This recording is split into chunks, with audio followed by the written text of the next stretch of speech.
Russell's viper আতঙ্কের পর বেড়েছে সচেতনতা। সাপ কাটা রোগীরা কবিরাজ বা ওঝার কাছে না গিয়ে সরাসরি হাসপাতালে চিকিৎসা নিচ্ছেন। রোগী ও স্বজনরা বলছেন, সাপে কাটার সাথে সাথে হাসপাতালে এসে চিকিৎসা নিয়ে সুস্থ হয়ে বাড়ি ফিরেছেন। হাসপাতাল কর্তৃপক্ষ বলছে, এখনো ২৫০০ অ্যান্টিভেনম মজুদ রয়েছে।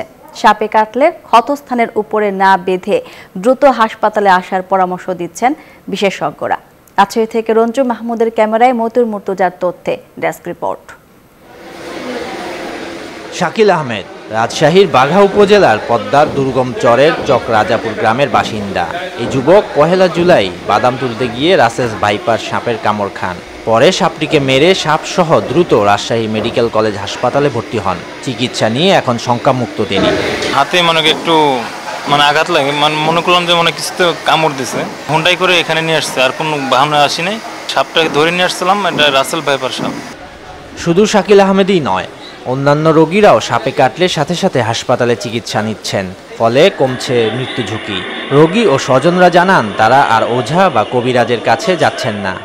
পানিতে পা ফেলার সাথে সাথেই সাপটা আমার পায়ে কামড় দিয়েছে। আমি সঙ্গে সঙ্গে কোনো ওঝা বা কবিরাজের কাছে না গিয়ে আমি সরাসরি মেডিকেল কলেজে নিয়ে আসি এবং এখানে ভর্তি করি। আলহামদুলিল্লাহ এখন ভালো আছে।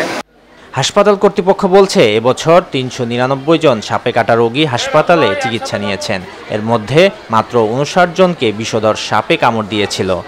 রাজশাহী মেডিকেল কলেজ হাসপাতালে পর্যাপ্ত অ্যান্টিভেনম মজুদ রয়েছে।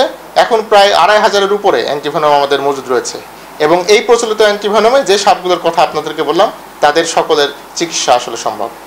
সাপে কাটলে ক্ষতস্থানের উপরে না বেঁধে দ্রুত হাসপাতালে আসার পরামর্শ দিচ্ছেন বিশেষজ্ঞরা। যদি সত্যি বিষের প্রভাব থাকে, খুব দ্রুতই অ্যান্টিভেনম নিতে হবে আসলে তাকে। আমরা যদি দেরি করে অ্যান্টিভেনম যত দেরি করে দিব, তাহলে কিডনি ইনজুরি যখন হয়ে যাবে, অ্যান্টিভেনম দিলাম কিন্তু কিডনি যেটা ইনজুরি হয়ে গেল, সেটা কিন্তু আমরা ঠিক করতে আর পারবো না অ্যান্টিভেনম দিয়ে। পরিবেশের ভারসাম্য রক্ষায় নির্বিচারে সাপ হত্যা বন্ধ করে সচেতন হওয়ার পরামর্শ বিশেষজ্ঞদের। Desk report, news 24।